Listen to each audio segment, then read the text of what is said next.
you know, there's a lot of things we can talk about bass fishing here, because you got some pretty good talent standing right here. And we do know that this week at Palack, if y'all want to come by and have fun, come by the city docks Thursday afternoon, Friday afternoon, Saturday afternoon, and Sunday afternoon. They'll have weigh-ins for the BASS. Now, the first 2 days, everybody will be there. Saturday, just the top 50, and Sunday, probably just Scroggins. Maybe Swindle will be there, but anyway. I'll be on my way to Okeechobee. Yeah, then we go down to Okeechobee, but we know Kerry will be there. He'll be toughing it out, trying to win that tournament, and we call it the Scroggins Invitational. It's just for him. So hey, I didn't win last year. yeah, you said, oh, man, isn't that rough? I didn't win it.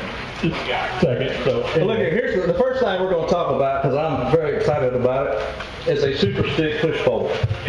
Now, I used to go out, go to Home Depot and buy a wooden dowel for your closet, and it weighed about 10 pounds and just totally wore out after the end of the day of pushing your boat around. This deal here is telescoping. It's 6 foot, goes out to 12 foot. You just flip a lever, pull your deal out to where you want it, flip your lever back, and your whatever length you want.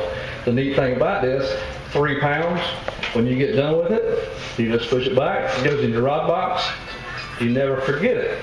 That wooden dowel I used, I'd get down there to Lake George, and I'd get ready to push, I said, man, I took it out. It's in the way.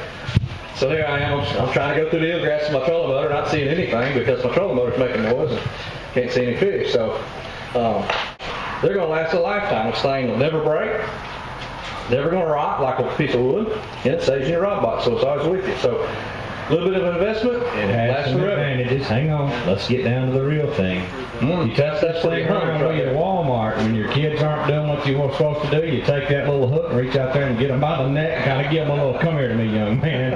It also works if you see somebody's lawnmower or something and you're fishing beside their dock and you need a weed eater, just reach out there and get you one of those. By the end of the day, I'll have everything. I should have a Murray Yard King, somebody else's children. Be a great way to pick your socks up instead of having to get your own drawers out of the drawer. I take my push pole and pick them up. That's actually for duck hunting. It's designed to pull your decoys back in, which is pretty handy if you duck hunt. Sometimes the decoys, and when I throw them out a little far just to see my buddy go get them. So sometime when you get over your head, you can reach out there with them and pull them back. Nothing like filling your waders full of water. Have you ever done that? It's pretty tough. No matter how bad you think you can swim, you're going to the bottom. Whoosh. 200 pounds of water in rubber boots means we're going to have a funeral. So get yourself a Superstick, save yourself a funeral. Look at that. 175 versus 17,000. It's an easy sale.